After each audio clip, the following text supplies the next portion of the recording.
Okay, so good day everyone. So for today's lesson, I will discuss uh, how to connect your PHP to our database. Now, so before, let us check first if our database are already made. So as you can see, I already have here my company DB. This is my database with one table named employees. Inside the employees, I have here the ID, first name, last name, salary department, and hire date. So as of now, so I have here three details here inside of it. So nawala yung one kasi I tried to delete it already. That is why wala na si ID number one. So to start, of course, let us connect first or let us create a simple connection using, and I name it as db.php. So para mas madali ma-identify, you also use con.php if you want. So in my case, I use db.php. So we have PHP. Close na natin para hindi natin siya makalimutan. So we have the server name. Yung server name, um, we have server name, username, close natin. Then we also have the DB name. This is just simply a name, pero ito na yung pinapractice natin as variable name of our server name, username in database name. Then, of course, so if you ask me, ma'am, saan po makukuha yung server name, username, at DB name, just simply go to your PHP na admin, go to home page, click nyo yung databases, then click nyo si user accounts, then makikita nyo po dyan yung username, hostname, then yung password. So yung hostname natin, yan po yung ating server, at yung username naman po, yun yung username ng ating database. So on that, we just simply use localhost. Then for the username, we have root. Then since wala tayong database, password pa nga pala. Do not forget yung password.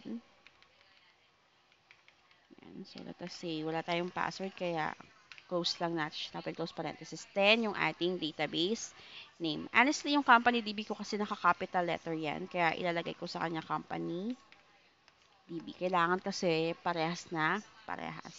Okay, even though ang display dito is small letter, kaya importanteng naka-small letters na lang lahat. Tinamad na akong ulitin, kaya I just simply put it like this one. Okay, then after that, magkikreate tayo ng connection. So, paano tayo makakapag-create ng connection? So, let us define first our variable name. So, let us say con, stands for connection para madaling ma-identify.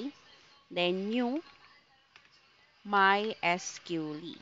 Okay, si MySQL, that stands for MySQL Improve. So, dati kasi ang gamit lang is MySQL. Yun nga lang, deprecated na siya. So, si MySQL, siya po yung enhanced version ng MySQL. Kung saan, paano siya in-improve para pwede mo siyang gamitin both procedural and object-oriented approach. So, on that, ko-call out lang natin tong apat na to na dineclare natin. So, we have the $sign. We have the server name, comma, $sign. Tapos yung ating username, comma, yung ating password. So, dapat sunod-sunod. Okay, then, comma, yung ating database name. Okay, so after nyan, syempre, do not forget the semicolon. Then, after po nun, check natin kung successfully connected. Yan, check connection natin. Check connection. So, pag mag-check ng connection, gumagamit tayo ng connect error. Property siya ng MySQL connection object ni PHP. So, on that, so sino yung i-check natin? Syempre, si con. So, we have here the $sign, con. Tapos, yung ating approach symbol, which is the connect. Yung symbol natin na dash, yan. Connect, then we have the error. Yan. So, as you can see, this is a string LAN. Yan. Then, syempre, open and close. Curly braces. Okay, so, let us use die. Okay, then, yung ating message. For example, connection. Okay. Pero usually, hindi na nagdi-display si connection failed. Ang nagdi-display na sa kanya is yung library ni $, con, tapos yung ating connect, underscore, error. Okay, then semi, colon. Okay. So, that is how it works. So, save lang natin that one. Okay, then, gusto nyo, mag-check natin kung working siya. Lagay natin else. Tapos, echo. Successful. Para ma-check natin if it is working. Okay, save natin. Okay, then after that one, let us run it. Doon sa ating, ang pangalan is db.php. So, localhost. Then, second semester. Oops, employee code. Okay, naka-index kasi tayo. So, tawagin natin si db.php. As you can see, nakalagay is successful. So, pag mali, example, this one, di nag-exist, save natin, refresh. Yan, so maglalabas siya ng fatal error. So, let us put it back. Okay, so next natin is we will create our index. So, para sa index natin, let us go dun sa ating index.php. So, I already created my main part, which is yung doctype with HTML. So, para masanay kayo. Okay, so let us add na lang some label siguro.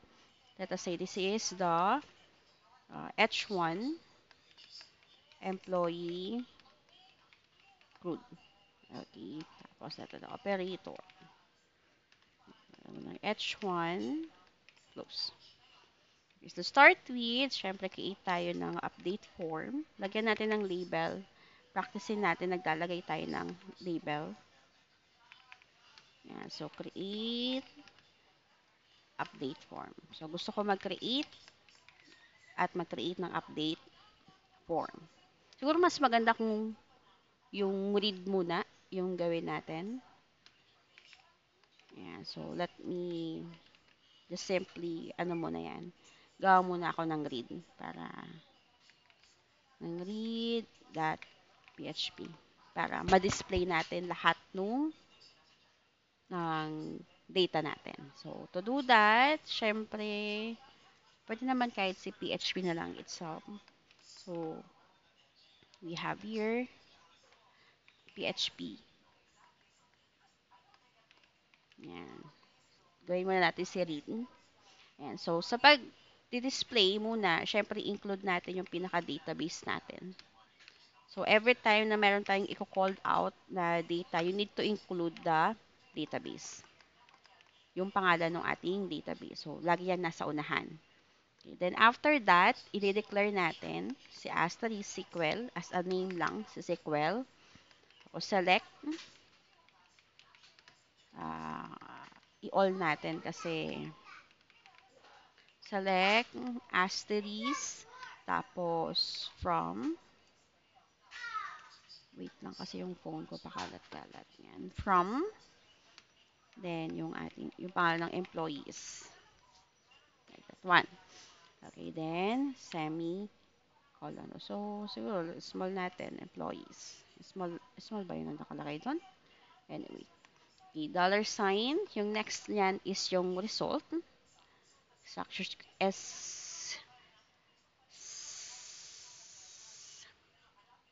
Result na lang ipangalan natin. Yan. Equals. Tapos, yung another object ni MySQL, which is si con pa din. Yan. Kasi once na called out nyo na, ito, si db.php, si con, nasa loob na nung ating PHP. Kasi si con, di ba, if you remember, nandito po siya. Ayan, nandito siya. So, gumagamit na naman tayo ng MySQL object. Okay, so con, tapos yung ating query. Okay, then yung pangalan ng ating table, which is si employee. Eh, ang tinawag natin sa kanya sa loob ng ating PHP is SQL. So, semicolon. Okay. So, if you remember, si query, ang ginagawa po niya is, ang tawag dito, ang si query yung mismong nagche-check at nagmamanipulate ng data natin sa loob ng ating table. So, para makapag-retrieve tayo ng data, sila po ang nag-read out, si queries. Kasi di ba yung data natin, tawag na natin doon is query, tapos yun yung ibabato natin doon sa ating table. Okay, then after that one, syempre yung ating result. Okay, so ang gagawin natin para ma-read out siya from the start, okay, gumagamit tayo ng another object ni MySQL, which is si num underscore row. So we have if, okay, then tawagin natin yung ating result, which is this one. Yan. So pag na-read out na niya yan, one by one, pwede na natin siya, mag-i-start siya sa pinaka-umpisa. Okay, so we have the num underscore rows. Okay, then greater than 0. Then after that, syempre yung ating curly bracket, that one. Okay, tab lang natin. Then syempre si echo, hindi na ako mag-create ng HTML sa outside. So ipapasok ko na siya dito sa loob. Magda-direct na ako kay table border para lang mayroon siyang border. Tapos equals 1. Yan. Then, after nyan, yung ating close. Tapos, lagyan natin siya ng, oops, ito ay dapat nakalagay dito sa gilid. Yan, tapos, semicolon. Okay, tapos, lagay lang ulit ako ng echo. So, lagay na lang din ako dito ng table row. So, we have the tr, like that one. Tapos, that th. Yan, tapos, yung unang header is yung ID para mag-display yung ating header, th. Tapos, yung susunod ulit, isang row lang siya, syempre. Okay, we have the first name. Tapos, yung close lang ulit ng th. Then, th ulit para naman sa last name. Okay, then, th ulit. Okay, then, after nun, yung ating salary ba una? Salary. Check natin kung anong sunod. Salary.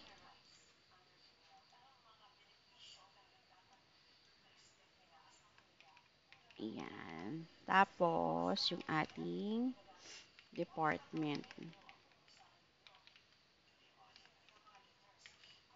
TH. Tapos, yung hard date.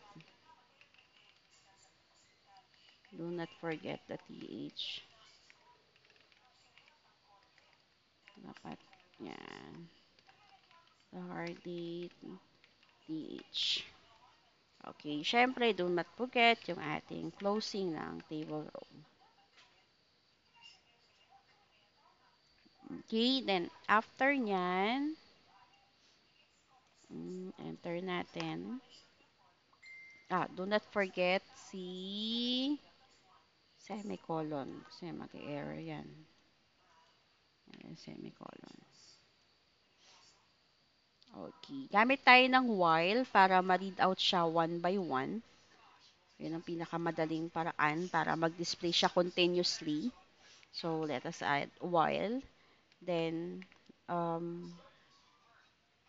yung pangalan ng row natin. So, as of now, walang naka-declare. So, declare tayo ng row.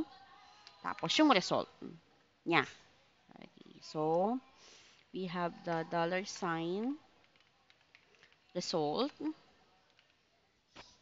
Okay, then, ano ba? Fetch. Check naman natin kung mali yan. Fetch ASOC. Gamit tayo ng fetch ASOC. Fetch ASOC, short term po siya ng associative array. So, ang gagawin niya, i-retrieve niya po yung next row from the result set na meron tayo. Tapos, i-represent niya yung data na yan as an associative array. So, as of now, hindi siya magdi-display dito. Para siyang naka-hide na naka-associative array. Kung saan yung corresponds key niya doon sa column names, i-display niya in a table. Okay. So, ano ba yun? Bakit ba kasi merong pakalat-kalat na? Okay? Then, after nyan, so, pagkatapos nyan, syempre, do not forget, open natin kasi gumamit tayo ng while. Okay. Next natin ay si echo. Sa loob ng echo, si echo kasi mag-display. Okay. Dugtong natin dito yung table row. Yan. ER natin siya. Tapos, para ma-called out natin yung row, syempre dollar sign, tapos row. Okay, tapos yung pangalan ng ating ID, which is ID, do not forget the single quote. Yan. Yan, semicolon. Do not forget yung ating TR.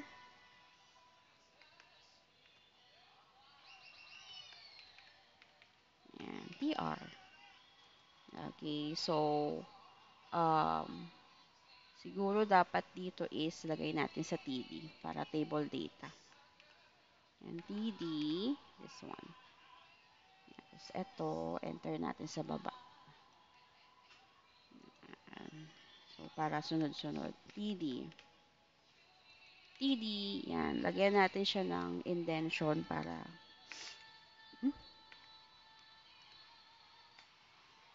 kasi pagka-perfectionist. Okay, then after nyan, syempre, copy na lang natin yan. Para di na tayo mag-type pa isa-isa. Okay, so ilan yon? 6 na data. Yan, so ito, ang pangalan niya is first name. Yan. Last name. Tapos, ito, salary. Then, this one, yung department. Okay, then, this one is the Hardy.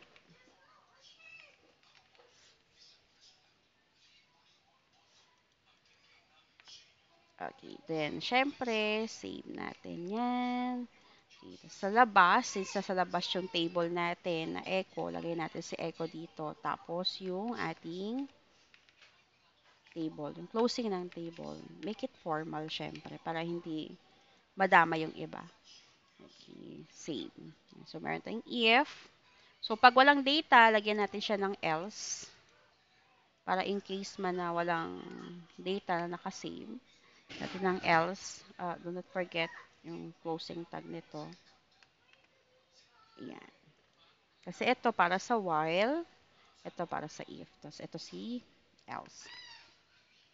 Okay, so para sa else natin, so we have the, ba't sobra? Yan. Okay, so else natin, lagay natin na lang si echo, no, records. Yan, save natin. Let us run it dun sa ating program. Tawagin ko lang si .php. Ayan. So, as you can see, nag-display na po yung ating details. Si Bob, si Carol. So, nandito po yan. Si Bob, si Carol, Shane. Tapos yung hard date.